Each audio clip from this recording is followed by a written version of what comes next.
know there are some children and adults with FOP that they have very acute and chronic pain. And obviously, each individual is different, and each situation has to be addressed based on that particular person. But in general, what are some of the causes, or what are some of the recommendations in dealing with someone with FOP that's suffering with really terrible pain? Pain is, as a physician, pain is one of the most difficult and ubiquitous problems we deal with on a daily basis. I think each physician has his or her own way of evaluating it and dealing with it. There are many tests we can do to see if patients have conditions that might cause pain, but as you know, you can't see pain. There's no test where you can actually see pain. And there are many, many reasons why someone who has FOP might suffer pain.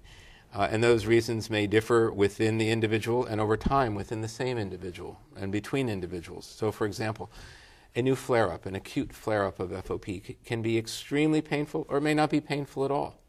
And I've tried to wrestle with this and try to understand this better over time myself. I think with the animal models that we're developing in the lab and that our colleagues are developing around the world, we'll be able to understand perhaps the sources of pain better. Animals have different ways of telling us that they're suffering. But a new flare-up, for example, can stretch the muscles. It can cause inflammation inside of the muscles. And that itself can be painful. It can, very often in our arms or legs, when there's an FOP flare-up in the arm or the leg, the swelling inside the muscle compartment is so high that it can interrupt the blood supply to that muscle. It's like a heart attack within your arm muscle or your leg muscle. And those are just excruciatingly painful.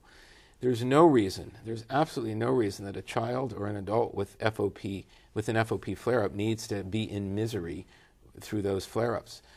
Anti-inflammatory medications can help decrease the swelling and therefore decrease the pain. The judicious use of steroids for acute flare-ups can help decrease the swelling and then decrease the pain. But even with those, there's still often an enormous amount of residual pain from an acute flare-up where more powerful pain medications are necessary. Again, they must be under the very strict supervision of a physician, and they must be monitored carefully, and they're not to be used chronically. They're to be used for the duration of the flare-up, tapered down appropriately, and then discontinued. Now, long-term, there are other reasons why pain may develop. Pain can develop over a painful bony prominence, where a piece of bone forms, whether it's because of pressure on that from sitting or sleeping or lying. So those are reasons that can cause pain.